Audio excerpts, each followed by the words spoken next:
Solved problem 3.4. Nigel, a Brit, and Bob, a Yank, run their own firms, and each wants a vehicle that makes a statement when he arrives at a client's location. They have the same tastes, and both are indifferent between a sports utility vehicle, SUV, and a luxury sedan. Each has a budget that allows him to buy and operate one vehicle for a decade.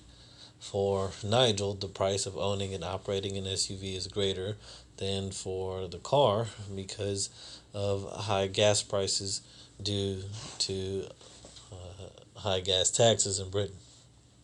For Bob, an SUV is a bargain relative to the sedan because gas prices are much lower in the United States due to lower taxes and because Bob receives a tax break if he buys an SUV.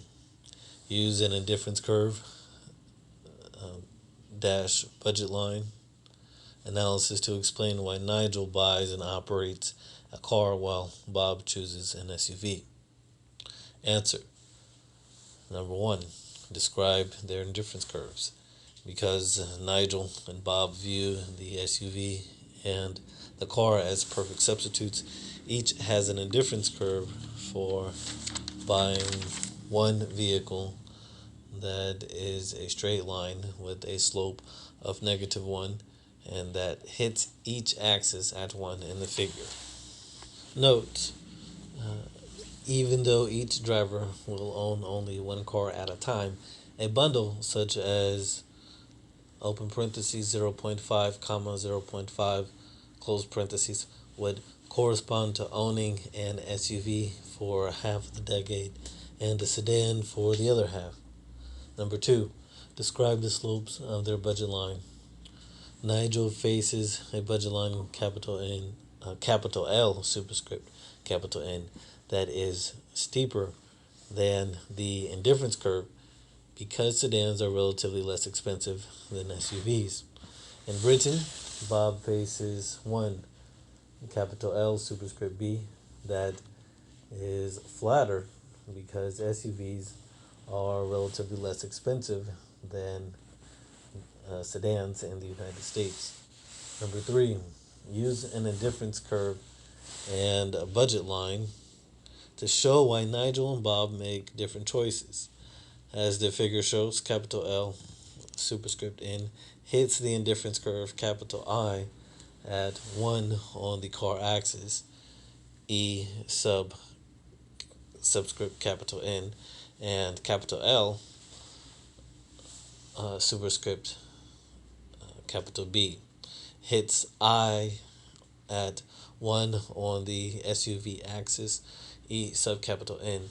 Thus, Nigel buys the relatively inexpensive car and Bob grabs a relatively cheap SUV.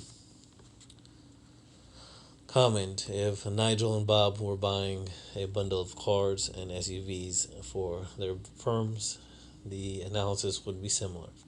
Bob would buy relatively more SUVs than would Nigel.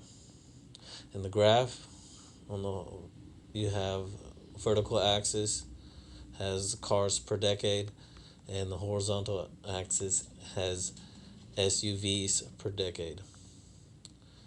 Nigel's optimal bundle is at 1 on the cars per decade axis and is less than 1 on SUVs per decade. And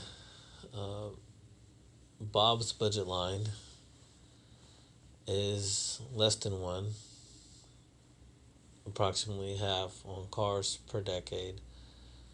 Um, and his optimal bundle is at E subcapital B, which is 1 on the SUVs per decade budget line.